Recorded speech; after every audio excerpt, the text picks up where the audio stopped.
आज state bank की monetary policy committee की मीटिंग हुई और कराची में, और उसमें मॉनेटरी पॉलिसी कमेटी ने जो करंट डेवलपमेंट्स हैं, इकोनॉमिक डेवलपमेंट्स और उससे रिलेटेड जो डाटा है उसको रिव्यू किया। और इसके अलावा उन्होंने जो हमारा जो मॉनेटरी स्टांस है उसको भी रिव्यू किया। और उसकी लाइट में मॉनेटरी पॉलिसी कमेटी ने जो फैसला किया, सबसे पहले मैं वो आपके साथ शेयर कर लेता हूँ कि मॉनेटरी पॉलिसी कमेटी ने ये डिसाइड किया कि करंट पॉलिसी रेट जो कि इस वक्त 22% है वो कंटिन्यू रहेगा। तो इन अदर वर्ड्स उन्होंने स्टेटस को मेंटेन करने का फैसला किया। उसमें कमेटी ने जो डेवलपमेंट्स रिव्यू की उसमें चंद एक मैं आपके साथ शेयर करता हूं, और उसके बाद एक दो और डेवलप जो डिसीजन हुए कमेटी के वो भी आपके साथ शेयर करता हूं। सो कमेटी ने सबसे पहले ये नोट किया कि हमारे जो एक्सटर्नल अकाउंट है उसमें काफ़ी बेहतरी आई है, और वो बेहतरी जो है वो हमारे रिजर्व्स के, फॉरेन एक्सचेंज रिजर्व्स के लेवल में रिफ्लेक्टेड है। जैसे कि आपने देखा कि जब जुलाई में जब हमने लास्ट टाइम प्रेस कॉन्फ्रेंस की थी और उस वक्त हमने IMF के साथ जो है वो स्टैंड बाई एग्रीमेंट किया था, तो उस स्टेज के ऊपर हमारे रिजर्व्स जो है वो 4 बिलियन से थोड़े से ज़्यादा थे। तो अब पिछले 6 माह में हमारे रिजर्व्स जो है वो बढ़कर 8 बिलियन से ज़्यादा हो गए। इस वक्त 8.3 बिलियन US डॉलर्स हैं, और ये इसके बावजूद है कि अभी तक हमने 6.2 बिलियन डॉलर्स की जो प्रिंसिपल फॉरेन डेट है उसकी रीपेमेंट की है, और इसके साथ साथ हमने इंटरेस्ट की पेमेंट्स भी की है। तो ये सब पेमेंट्स करने के बावजूद हमारे रिजर्व्स में 4 बिलियन से ज़्यादा का इजाफा हुआ है। और इसके अलावा हमारी जो स्टेट बैंक की जो फॉरवर्ड बुक है जो कि जुलाई में 4.5 बिलियन डॉलर्स थी, वो इस वक्त कम होके 3.5 बिलियन डॉलर से थोड़ी नीचे आ गई है। तो 1 बिलियन डॉलर से ज़्यादा वहाँ पे भी इम्प्रूवमेंट आया है। और साथ में करंट अकाउंट रिलेटेड से करंट अकाउंट डेफिसिट को देखें, जो कि पिछले साल भी काफ़ी कंटेंट था, लेकिन उससे पिछले साल बहुत ज़्यादा था। जैसा कि आप जानते हैं कि 2022 के फिस्कल ईयर में हमारा करंट अकाउंट डेफिसिट जो है वो 17.5 बिलियन US डॉलर के करीब था, जो कि 4.7% ऑफ GDP था। तो बहुत ज़्यादा हाई डेफिसिट था। उसके मुकाबले में पिछले साल जो स्टेट बैंक ने और गवर्नमेंट ऑफ पाकिस्तान ने जो मेजर्स लिए, उसके नतीजे में हमारा जो करंट अकाउंट डेफिसिट था वो काफ़ी कंटेन हुआ, और इसका लेवल जो है वो 2.6 बिलियन डॉलर के करीब आ गया। जबकि GDP टर्म्स में ये 0.7 बिलियन, 0.7%, सो 4.7% से कम होकर हमारा करंट अकाउंट डेफिसिट जो है वो 0.7% पे आ गया। और इस साल में जो अभी जो करंट फिस्कल ईयर है, इसके पहले 7 माह में, पहले 6 माह में, जो जुलाई से दिसंबर तक अभी तक का जो डाटा अवेलेबल है, सो उसमें ये काफ़ी कंटेंट है इस वक्त। और एब्सोल्यूट अमाउंट में जो इसका टोटल जो अमाउंट इन डॉलर्स है वो 0.8 बिलियन, यानी सिर्फ 800 मिलियन डॉलर जो है वो है पहले 6 माह के अंदर। और जनवरी के अंदर भी इसका ट्रेंड जो है वो कंटिन्यूइंग है। तो करंट अकाउंट जो है वो इस वक्त काफ़ी कंटेंट है, और हमने जैसा कि अपनी प्रोजेक्शन में भी दिया हुआ है कि इस साल का करंट अकाउंट डेफिसिट जो है वो 0.5 से 1.5% ऑफ GDP के दरमियान रहेगा। तो ये पॉजिटिव डेवलपमेंट्स हैं, लेकिन साथ साथ जो है वो चूँकि हमारी अभी मज़ीद डेट रीपेमेंट्स होनी है इस फिस्कल ईयर में भी, और अगले साल भी हमारी काफ़ी रीपेमेंट्स हैं। सो करंट अकाउंट से रिलेटेड जो रिस्क्स हैं वो अपनी जगह पे गो के बहुत कम हो गए हैं, लेकिन स्टिल जो है वो एग्जिस्ट करते हैं। सो कमेटी ने इसको बड़ा थॉरली रिव्यू किया, और उसके बाद उन्होंने इन्फ्लेशन रिलेटेड जो डेवलपमेंट्स हैं उनको रिव्यू किया। और इन्फ्लेशन के बारे में जैसा कि हमने पहले भी बताया है कि हमारा इन्फ्लेशन जो है CPI जो है वो मई 2023 में 38% पे पीक किया था, और उसके बाद से इसमें डिक्लाइनिंग ट्रेंड है। थोड़ा बहुत 1-2 महीनों में थोड़ी बहुत इसमें फ्लक्चुएशन हुई है, लेकिन ओवरऑल जो है इसमें डिक्लाइनिंग ट्रेंड है। बट स्टिल ये अभी भी जो इसका लेवल है वो काफ़ी एलिवेटेड है। तो इस एलिवेटेड लेवल को सामने रखते हुए कमेटी ने फैसला किया है।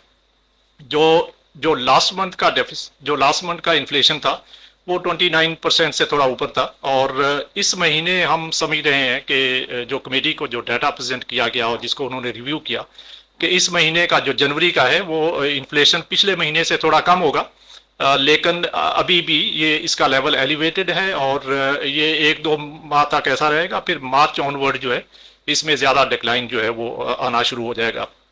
तो जैसे हमने पहले भी अपनी असेसमेंट दी हुई है कि ये सेकंड हाफ जो अब शुरू हुआ है स्टेट बैंक की तरफ से कि इसमें हमारा इन्फ्लेशन जो है वो ग्रेजुअली कम होगा और थोड़ा आगे चल के ज़्यादा तेज़ी से कम होगा। तो लेकिन साथ साथ कमेटी ने जो रिसेंट जो एनर्जी प्राइसेस की एडजस्टमेंट्स हुई हैं जिसमें इलेक्ट्रिसिटी गैस प्राइसेस हैं और उसका इम्पैक्ट इन्फ्लेशन के ऊपर, उसको भी उन्होंने काफ़ी डिटेल में रिव्यू किया। और उस चीज़ को देखते हुए और उसका एडिशनल इम्पैक्ट जो इन्फ्लेशन के ऊपर आया उसको देखते हुए कमेटी ने जो एक और डिसीजन जो किया कि हमारी पहले प्रोजेक्शन जो इस साल के एवरेज इन्फ्लेशन की थी जो कि 20% से लेके 22% तक थी, तो उसको कमेटी ने रिवाइज करके 23 से 25% कर दिया है। तो अब जो रिवाइज्ड असेसमेंट है स्टेट बैंक की तरफ से और मॉनेटरी पॉलिसी कमेटी की तरफ से वो ये है कि इस साल का इन्फ्लेशन, करंट फिस्कल ईयर का इन्फ्लेशन जो है वो ऑन एवरेज 23 से 25% रहेगा। इसी तरह आपको पता है कि हमने एक मीडियम टर्म टारगेट सेट किया हुआ है और वो टारगेट हम बड़ा क्लोजली उसको मॉनिटर करते हैं और हमारी जो पॉलिसीज़ हैं स्टेट बैंक की तरफ से वो बहुत सारी पॉलिसीज़ उसके ऊपर फोकस्ड हैं कि हमने उस टारगेट को अचीव करना है। और उस टारगेट के का लेवल जो है वो 5 to 7% हमने रखा हुआ है मीडियम टर्म के अंदर, जो कि हम हमारा पहले जो असेसमेंट था वो जून 2025 तक हम अचीव कर लेंगे।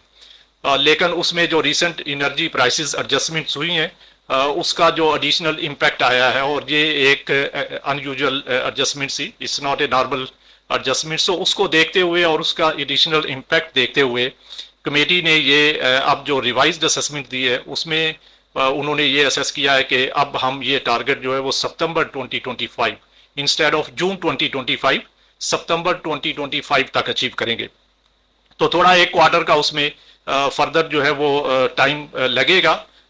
ये है कमेटी की तरफ से असेसमेंट, हो सकता है अभी भी हम जुलाई तक, जून तक कर लें, बट चूंकि उससे रिलेटेड रिस्क जो है वो काफ़ी बढ़ गए थे तो उस चीज़ को देखते हुए कमेटी ने उसका टाइम जो है एक क्वार्टर आगे एक्सटेंड किया। अभी जो आप बिजनेस कॉन्फिडेंस और जो कंज्यूमर कॉन्फिडेंस के सर्वेज हमने किए हैं तो उन सर्वेज की लाइट में बिजनेस कॉन्फिडेंस जो है वो काफ़ी इम्प्रूव हुआ है और उसकी रिफ्लेक्शन जो है वो हमारी इकोनॉमिक एक्टिविटी के अंदर भी आ रही है और ख़ासकर उसमें जो कैपेसिटी यूटिलाइजेशन है, इंडस्ट्रियल कैपेसिटी यूटिलाइजेशन, उसमें काफ़ी इम्प्रूवमेंट आई है रिसेंट मंथ्स के अंदर। और इसी तरह हमारी जो लार्ज स्केल मैन्युफैक्चरिंग है उसमें भी बेहतरी आई है। तो ये पॉजिटिव डेवलपमेंट्स हैं और इसके साथ साथ जो बिजनेस जो हाउसेज हैं जो उनके साथ हमारा इंटरेक्शन हुआ है तो उसमें सर्वे के बेस पे भी उनका जो कॉन्फिडेंस लेवल है वो पहले से बढ़ा है। सो ये पॉजिटिव साइड के ऊपर ये डेवलपमेंट है। हमने कमेटी के सामने जो है वो हमारी जो इकोनॉमिक ग्रोथ है उसका भी पूरा डाटा रखा और उन्होंने इसको रिव्यू किया और उसकी लाइट में कमेटी ने जो असेसमेंट की है उनके ख्याल में अभी भी they are quite confident और state bank is also quite confident that we will be able to achieve the level of 2 to 3%। तो इकोनॉमिक जीडीपी ग्रोथ का जो लेवल है फॉर करंट फिस्कल ईयर वो 2 से 3% के दरमियान रहेगा। ये शुरू से हम असेसमेंट देते आ रहे हैं और इसमें हमने कोई चेंज अभी इस स्टेज के ऊपर नहीं किया और वी आर कॉन्फिडेंट कि ये अचीवमेंट हो पाएगी। और उसमें जो कंट्रीब्यूटिंग फैक्टर है मेनली तो एग्रीकल्चर साइड की जो बहुत पॉजिटिव डेवलपमेंट्स हैं और इसके साथ साथ इंडस्ट्रियल एक्टिविटी का जो रिसेंट पिकअप करना है ये इसमें इस चीज़ को हेल्प करेंगे कि हम अपना जो जीडीपी का ग्रोथ लेवल 2 से 3% उसको अचीव कर पाएँ। इसके अलावा कमेटी ने जो है वो जो रिलेटेड डेवलपमेंट्स थी उसको रिव्यू किया और इसके बाद उन्होंने डिसाइड किया कि इस स्टेज के ऊपर अभी हम अपना करंट जो मॉनेटरी स्टांस है उसको कंटिन्यू रखेंगे और उसके बेस पे 22% पे पॉलिसी लेवल इस वक्त मेंटेन रहेगा। अगली हमारी मॉनेटरी पॉलिसी कमेटी की मीटिंग मार्च में होगी, जैसे कि हमने उसका पूरा इस 6 माह का कैलेंडर जो है वो अपनी वेबसाइट के ऊपर दे दिया और उसके मुताबिक नेक्स्ट मीटिंग इंशाल्लाह मार्च में होगी जिसमें कमेटी अगेन जो है इस सारी सिचुएशन को रिव्यू करेगी और फिर डिसीजन करेगी।